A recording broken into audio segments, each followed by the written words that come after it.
All right, recording. Here we go. Oh, that's better. So, Missouri Military Academy again. This is the battalion and alumni review. We did I did a critique of a pass and review that was done indoors in a gym or probably a field house, quite a large facility that was indoors. And this is a request coming in for the outdoor um, review.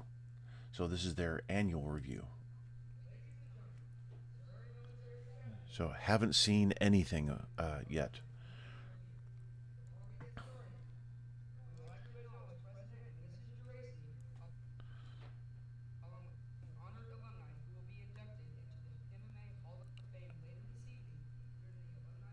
So sorry about the buzz that's in the background. Hopefully you can't hear it all that much, but it does tend to show up on my microphone sometimes.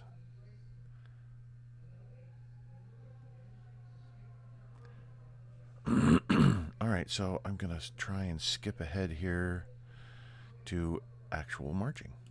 There we go.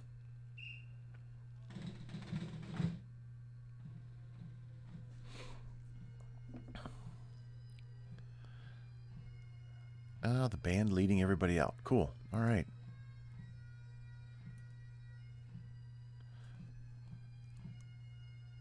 Need to swing that mace there.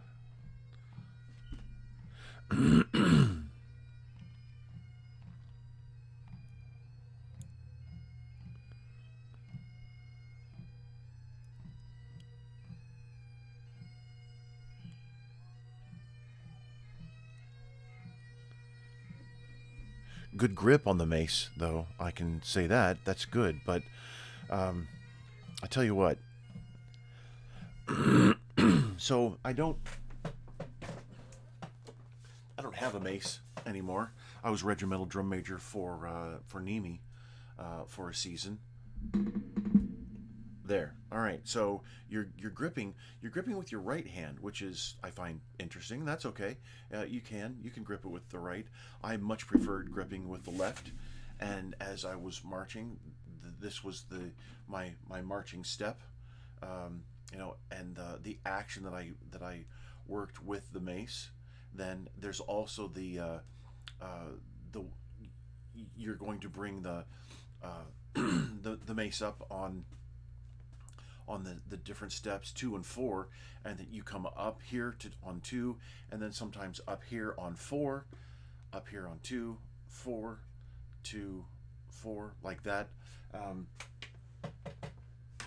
Obviously, it's more of a personal thing, really, and you're not a drum major. You're not under any obligation really to do anything with your mace. So, just a suggestion. That's all.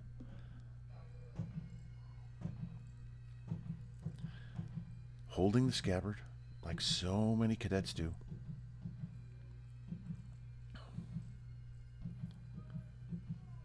Here comes colors.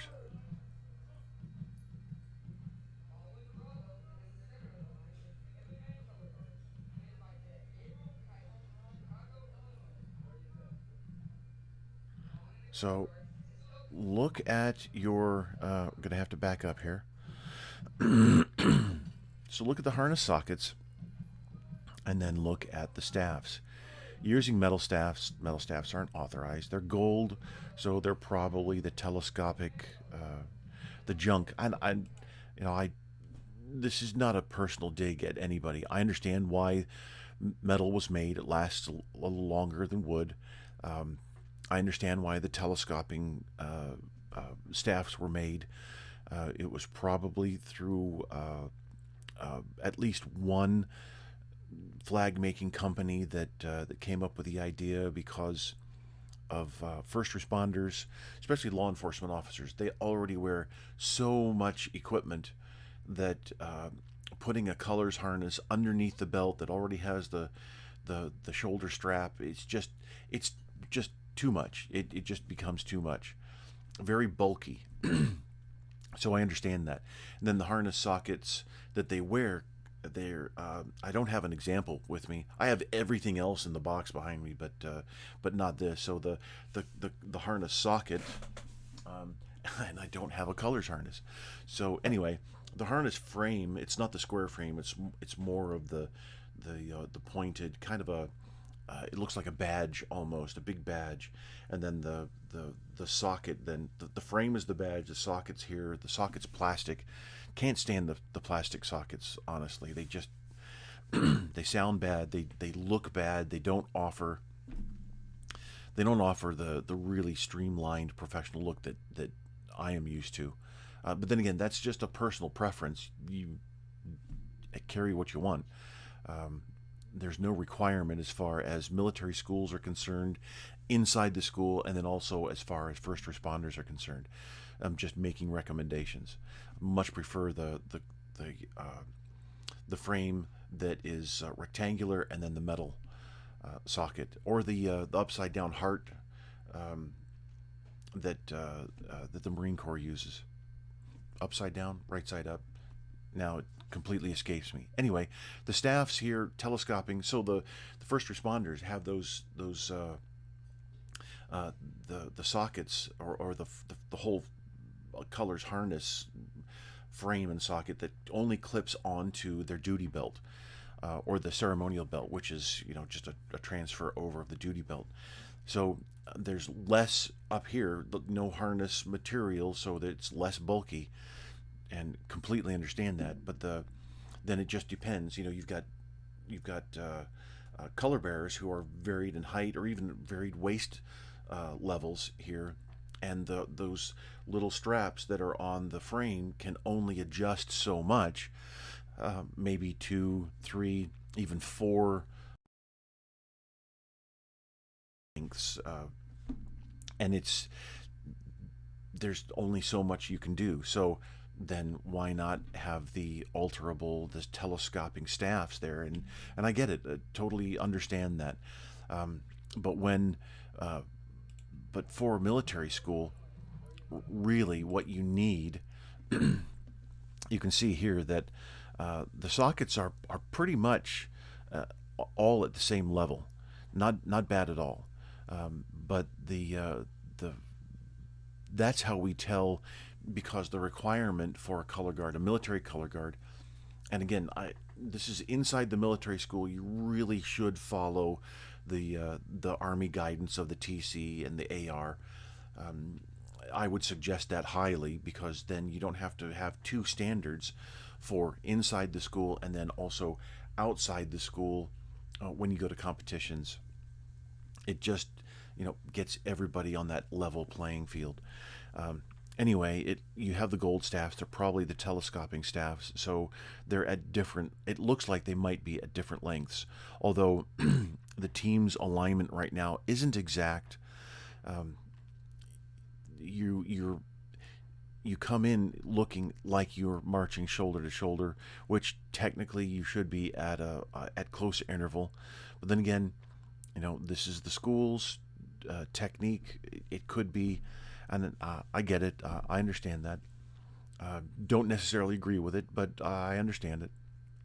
So you have a couple of the individuals marching shoulder to shoulder, but then the rest are kind of out there at close interval.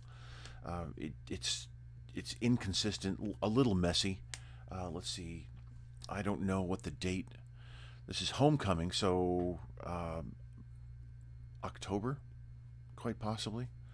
Let me see here. Let's get out of this. When was this uploaded?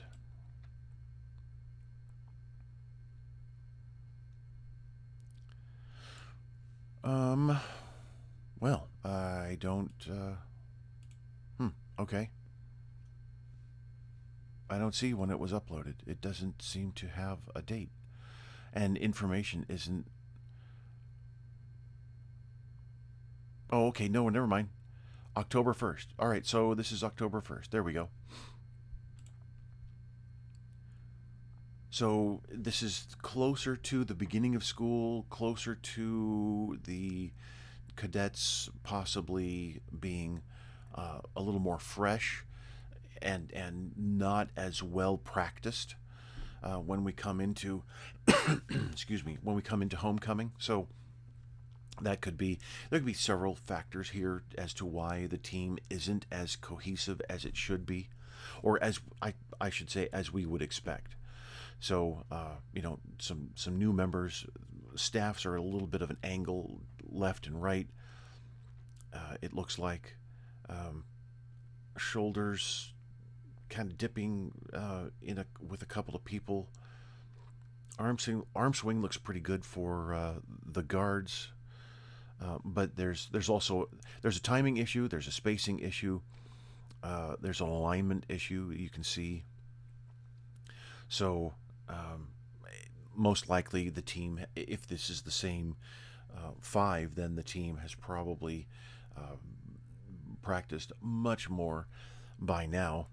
And so we're here. What's today? It is November 28th. I'm recording this, so most likely it's much better. So now we come a little closer. We can see that the actually the so the staff height should be the same. They should be 9'6" staffs, or you could have the 8-foot staffs. Either one for the 3x4 flags, and they really should be 3x4, not 3x5. But a lot of military units carry 3x5 flags. That's Army, Air Force, and Space Force that can do that. Marine Corps, Navy, and Coast Guard can't. They can only use the taller staffs and the larger sized flags. So we have a little bit of a variation here with the socket levels. And with the telescoping staffs, it really doesn't matter, because then you can get that length taken care of. But we look at the socket level to ensure, because it's a little more difficult to look at the spades at the top and see if they're at the same height.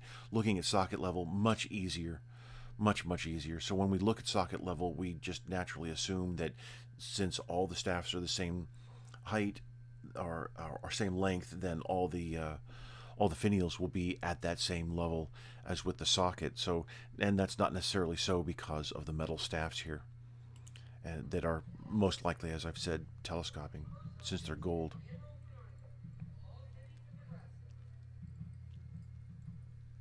Noticed some arm swing there that needs to be taken care of in that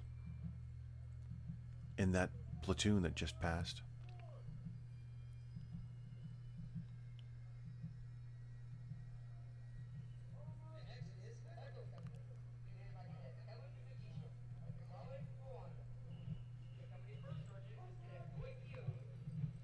Stop smiling.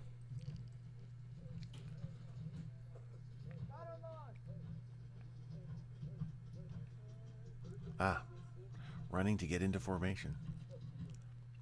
Ah, then we have an alumni formation. How nice. That's really neat. I like that. I appreciate that very much. That's great.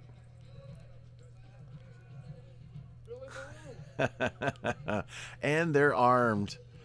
That's awesome. I do really appreciate that very much.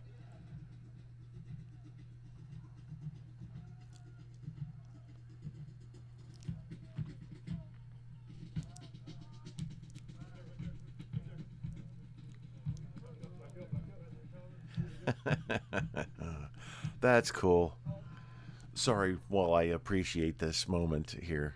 It's really nice.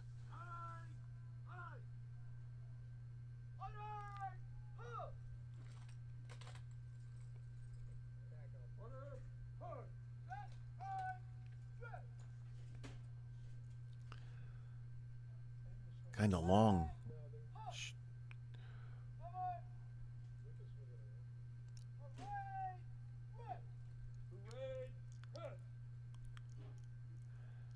Then you turn around,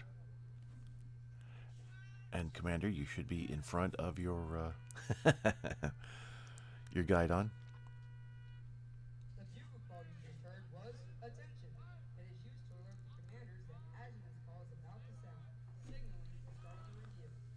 So while this goes on, I'm going to have my breakfast.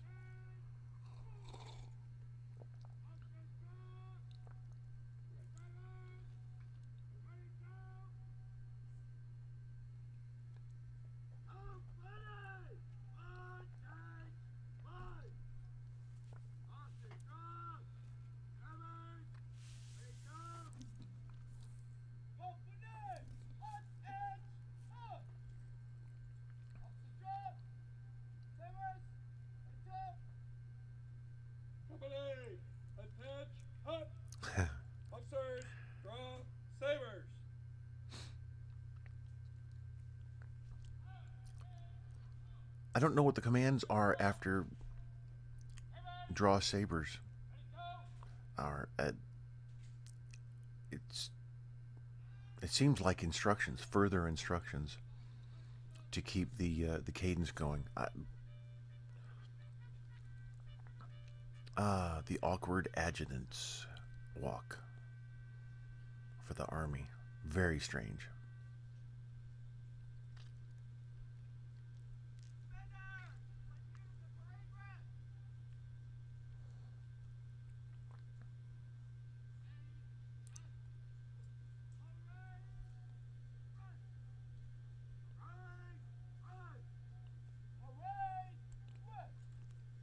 So,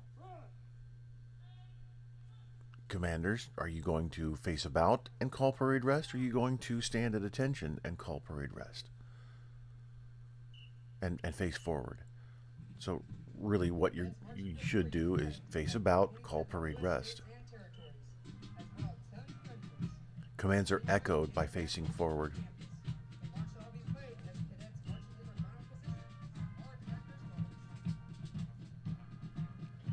So there was one commander that faced about, one cadet commander, and then the alumni commander turned around as well. So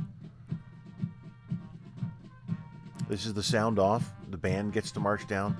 I loved doing this, marching in the Nemi band. I really did. I just loved it. It was a great time. I loved it as a marching member and also as drum major.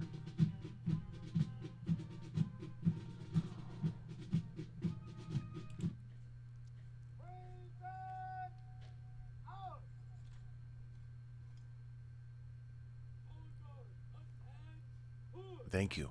Thank you. So, color guard attention? Present arms? Okay, so you're at carry, color guard, and both the guards are kind of out there with their arms, elbow. So the upper arm really needs to be vertical. The forearm needs to be horizontal. And that means that the elbow then is tucked in at the side. The side of the body is erect. Oh, well, the torso is erect, and then the arm is also right along the side there, centered on the torso. Why did you call attention, Commander? That doesn't make any sense.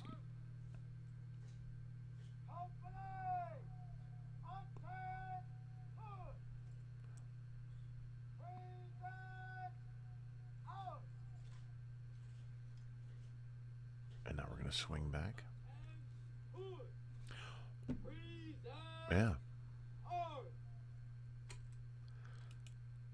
Okay, so you're using the joint service, the joint armed forces color guard technique of the slow. So you're coming out, and then you're just letting the rifle drop, that's not what you're supposed to do. So you really should be coming out to the port position, slide the hand up, and then turn. And what I learned while I was at Nemi is to wrist crank. So you crank that wrist at present. Can I show you? There you go.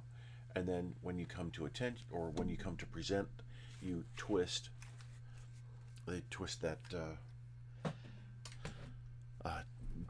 that wrist out so that you then have a neutral wrist while you're at present. But coming out, if you're going to do this at school, then I really have nothing that I can critique about it, honestly, except that the timing is off a little bit, which you already knew, but you're coming out slowly, just letting the rifle fall into the left, and that's not the technique. The rifle is actually directed the entire time. You're going to use your forearm, your wrist, your hand, your fingers, everything there to bring the rifle off of your shoulder and then extend that arm fully so that when you come across the body, then you're coming to the port position here with that. And so I'm very used to ceremonial port, and so there's less of an angle, but you're going to be across the body. You're still going to, you can crank that wrist and then bring the rifle into the present position. But having it fall across your body, that's not a good thing. And then you got the thumb up here, and the training circular just is it's a kind of a pain to deal with a little bit, honestly. So there is a technique that has the thumb up, and I believe it's for the M1 Garand. But no, see, this is the inconsistency. I can't stand the inconsistency. So we wrap our thumb for every version of rifle except one. It's going to have the thumb up. Why? That's the reason why so many Marines get the M14 parade rest wrong. They don't leave the rifle at the position of attention while the rest of the body goes to excuse me, goes to parade rest. Many Marines just jut the rifle out like they were taught for every other rifle platform, and the inconsistency doesn't make sense in that case as well. I understand why that was written, and I kind of understand the thumb up. Well, it's a little bit of a thicker. The M1 Garand is a thicker upper handguard, so thumb up, and okay. However, you're inconsistent here, and it looks like you have 1903s. So either thumb up or wrap it. One or the other. Whatever you decide to do it. That's fine. But you gotta be consistent there. And then the present. So your colors, color bearers who are dipping there, the school flag, the state flag.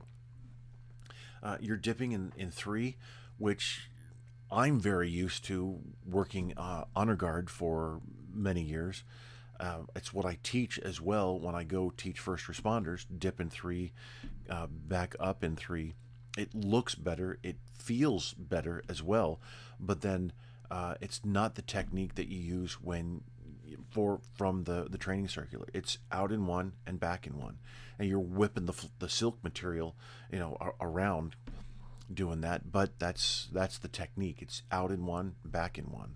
So, like I talked about in the other video, you have the 2 techniques. You have the school or the at school technique, and then you have the in competition technique, and that can be a little bit difficult to switch back and forth. So, commanders, you need to face about and call the command. And boy, I need to look it up. I believe you're supposed to be 12 steps past.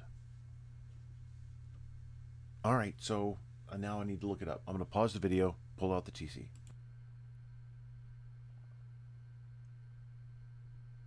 Oh, okay, good. I couldn't tell whether I unpaused it or not. Sorry about that. A little bit of a a pause there with me. All right, so so this is the newest version of the training circular. It's May 2021 with all the cartoon drawings in it. The unbelievably ridiculous cartoon drawings. cartoons worked in World War II to teach because everybody was reading comics. Need pictures, Army. Thanks. Anyway, page 9-2 in Chapter 9, Figure 9-1, the battalion in line with companies in line or mass. There are 6 steps between companies, and then there is at 12 steps for the company commander, and then the guide on is 2 steps to the rear. Remember, 2 steps are the rear steps are, or steps to the rear are half steps, so it's 1 full step to the rear if you want to count it that way. But it's 2 steps to the rear, and then 2 to the left for the guide on bearer.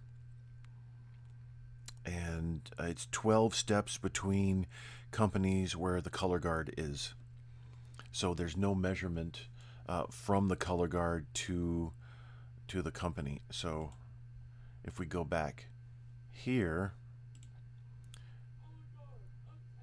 we can see massive space, absolutely massive space in between the company to the color guard's right and the company to the color guard's left. So it should be much, much closer. So page 9-2. There you go. No glare, I hope. Anyway, that's chapter 9 is going to be what you're going to battalion and brigade drill. And then there's all kinds, well, obviously there's all kinds of information in the TC that is actually well written. Very good, but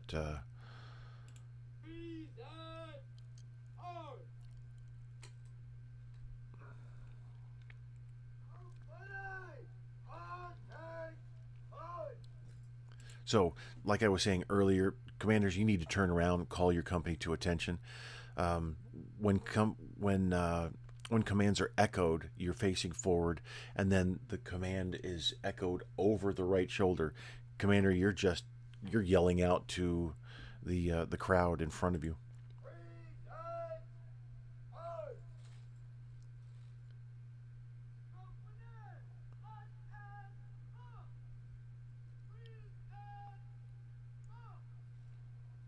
So I'm not going to look it up, but you really do need to look it up. So 12 steps out in front from the company, from the first squad.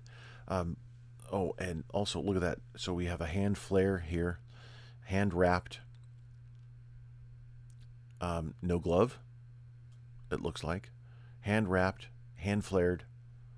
Wrapped and flared, wrapped and flared. It's probably not consistent throughout the whole battalion. So everybody should have their hand wrapped. This is the traditional wrapping the hand is the traditional grip, and that's pretty much why the Army uses it, because of the tradition. So it's necessary to use the hand wrap for everybody. The hand flare is Marine Corps, Navy, Coast Guard. And then it gets off, if you're talking ceremonial, then there's it gets a little complicated. But what I was going to say is, Commander, you're going to turn around, and you're going to have company parade present arms. And what I was going to say is I'm not going to look it up right now, but you definitely need to look it up. If I'm not mistaken, either the guide on goes to present with the company, with the command, or the commander turns around and says guide on, present arms, and then executes present as well. And I'm not sure. I forget. It's been a while since I've done a parade.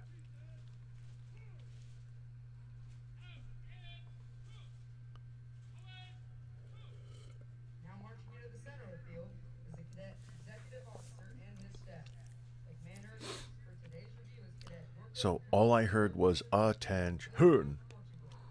Did you say staff? most likely, and and the word staff just didn't carry because the camera's so far away, and so that's no problem. But it should have been, and hopefully, and I can't remember if you did it in the gym or not. It should have been staff attention, and then forward.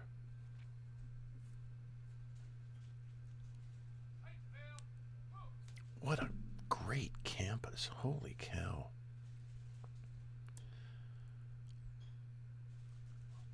Unfortunately, our military schools are dying off, and that's such a shame.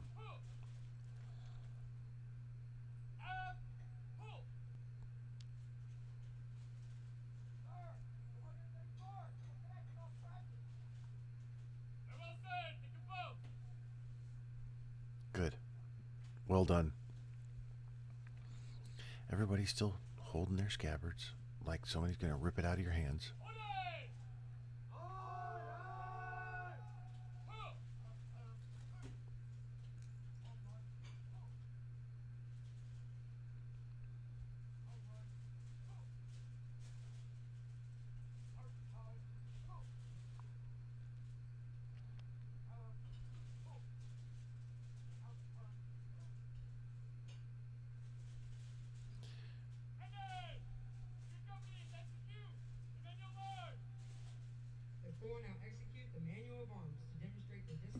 So that's where you come in, Commander, Battalion Commander. You take them through the manual of arms. So we're going to skip all that.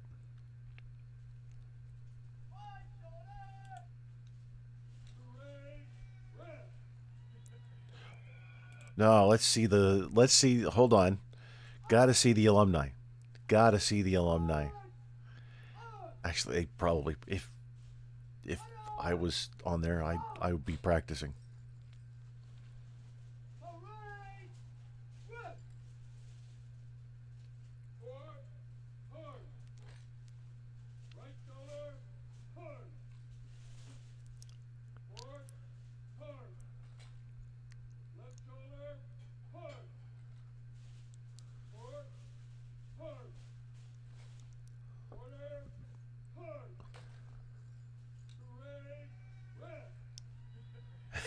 Well done, everybody. That was great.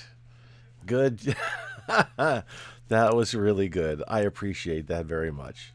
Congratulations, alumni.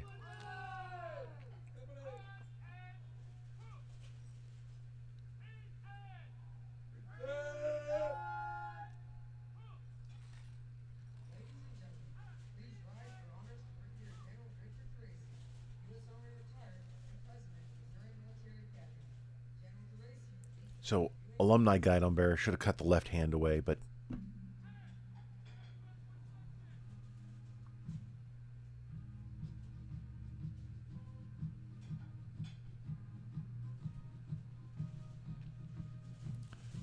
ruffle and flourishes. And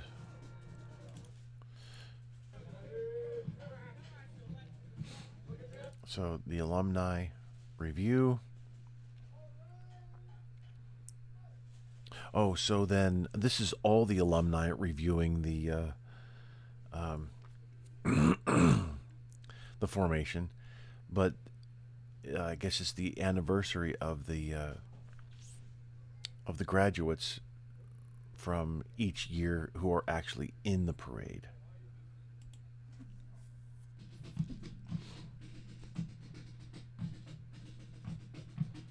Officer Center.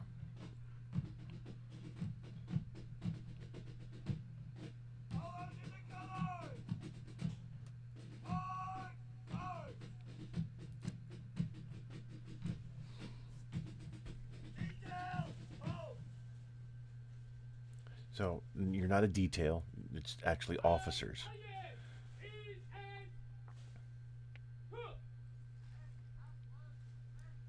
Nice command voice, Commander. Hey! Alarm security! All present!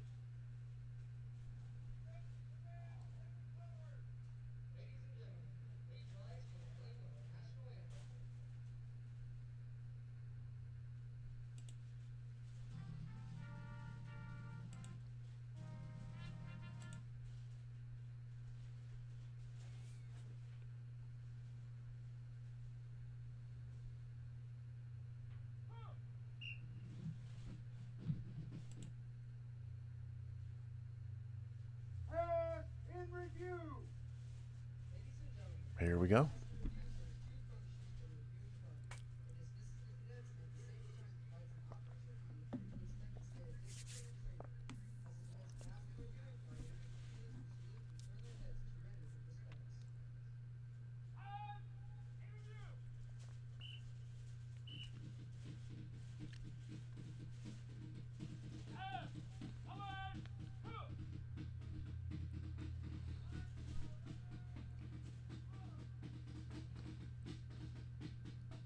Get it together, Snares.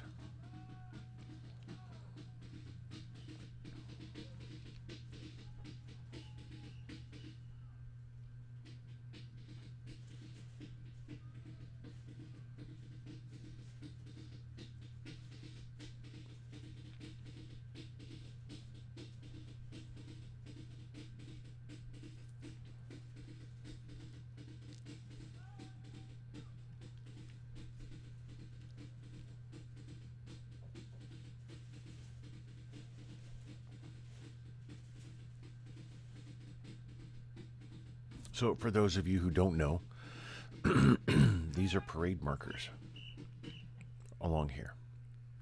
So this is where everybody will turn. This is where everybody will initiate their salute. And then this is where everybody will drop their salute. So 6 steps before and then 6 steps after. Parade markers is the general term for Army, Air Force, and Space Force. And then dress guidon is the term, for some strange reason, for the Marine Corps, Navy, and Coast Guard.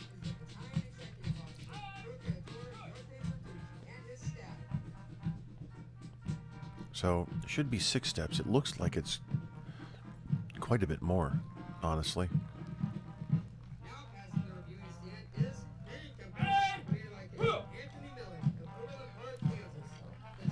Yeah, that does. So the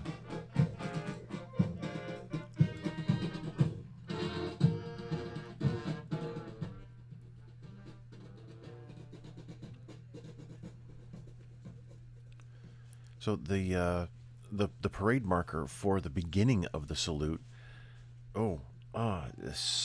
That's a good saw there. You're just going back and forth like this there, Commander. That has nothing to do with reality. It's an arm swing. So tell you what I'm going to do here. I'm going to find out where I can pause. There we go. All right. So I have my Army saber.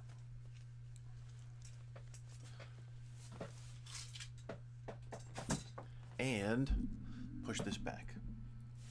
Okay. So what you're going to do is you're going to bring the sword up, come down, and then move it back and forth like this. You need to have a tight tricep and bicep and keep them tight. Now, I'm going to bring my arm up. This is... Hold on. Okay, this is going to be a little strange, but all right, so I actually got a stool. So here's how you're going to carry your sword at present. Notice my hand movement, or actually it's my wrist. So I'm pushing forward with my wrist, I'm pulling back with my wrist, pushing forward, but I'm keeping my arm, the elbow is locked, the tricep, honestly, is tight. The tricep is tight, so that as I push forward, my arm doesn't move except from the shoulder. Just like that. That's how you do it. You swing. Not like this. This has nothing to do with reality there. Okay. So, I've got to say that that's the first time that I've stood on a stool to teach. That's unique. All right, so that's that's pretty strange. That's the arm swing with the saber. So I need to go back. Watch the color guard here. Oh, way too far.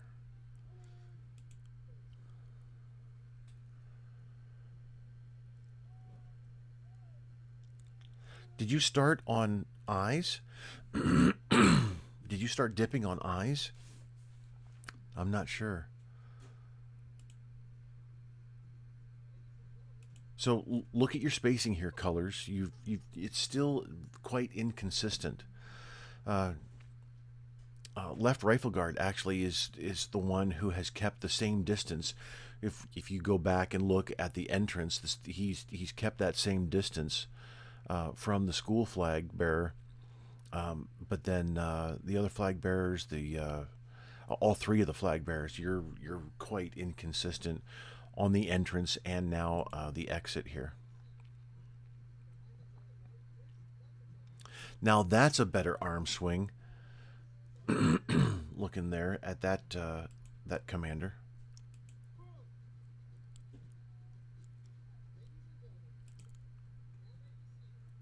There, look at this arm swing. That's a little bit better. Yes, that works well. Probably need a little more angle on the blade. It's a I mentioned this last time. 30-degree angle.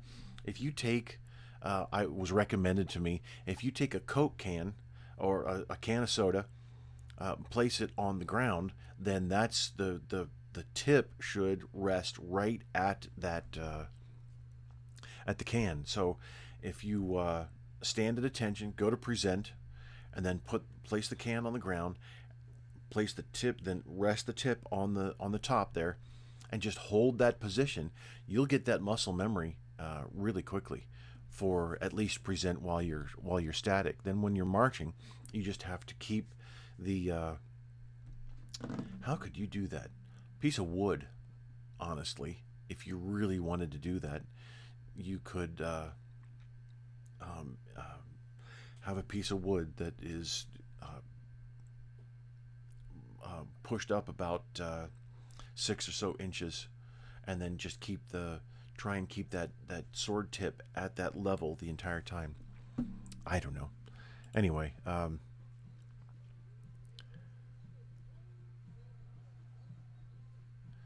so what I see from the Corps of Cadets, though, some arm swings aren't that wonderful, uh, but most. This young man here has his elbow forward and the hand is up, so he needs to bring the butt down. But most everybody has really decent rifle angles, except for, and I say this, and then we have one right here. This butt needs to go left here. But looking at everybody else, I mean, this is, in general, the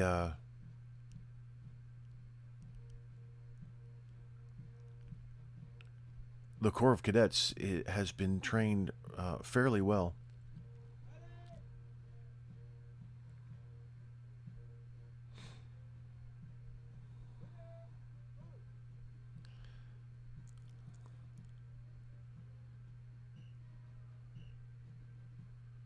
So, variation of grips, though, that's what I've noticed.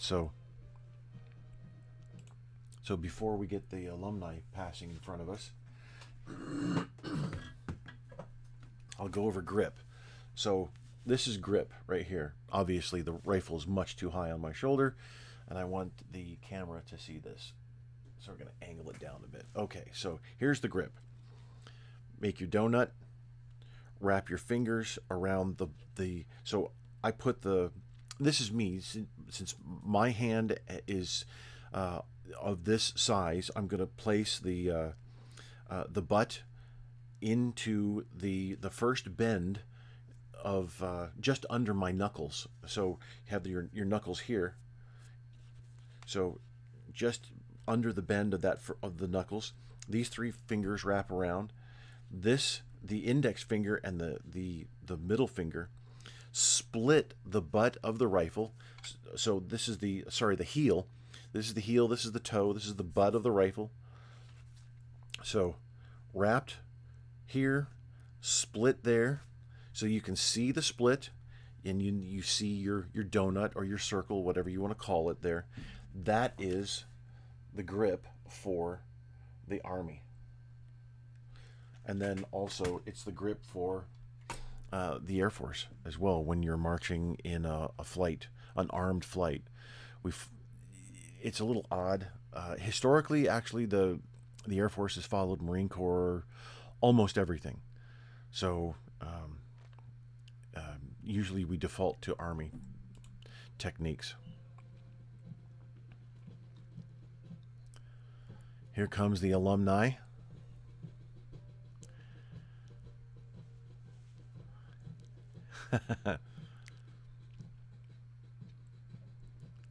Great job. Couple of military in there, it looked like. Nice job.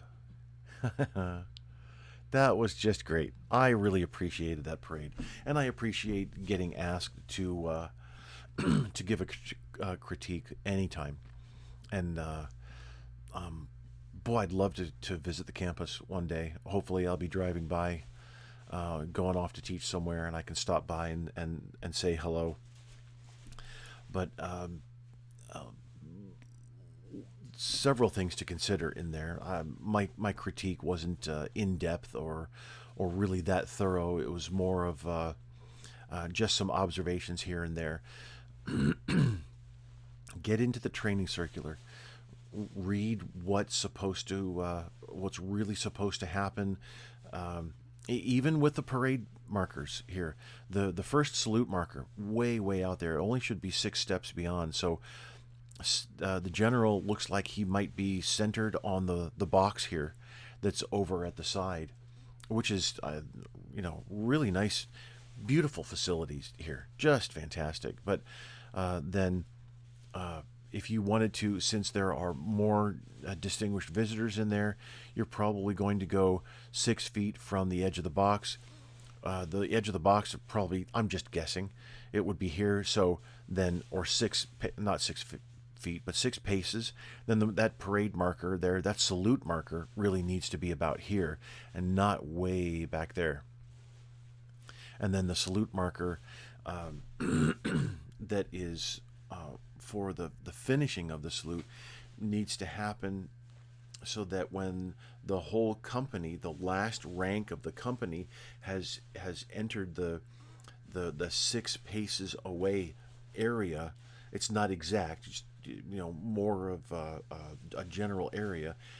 Then that salute marker needs to be out here so that the commander knows to give ready front, so that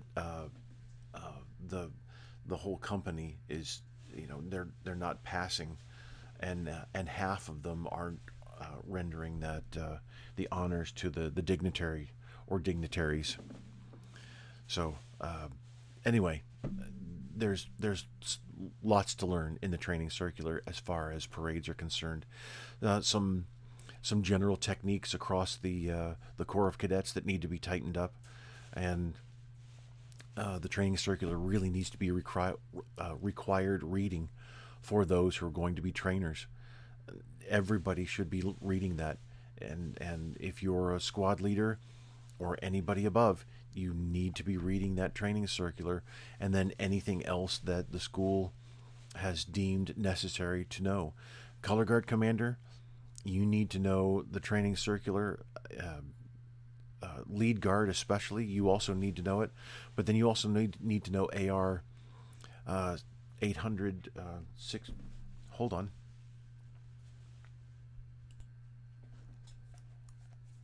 Okay, so yeah, AR 840-10. That's Flags, Guide on Streamers, Tabards, and Automobile and Aircraft Plates.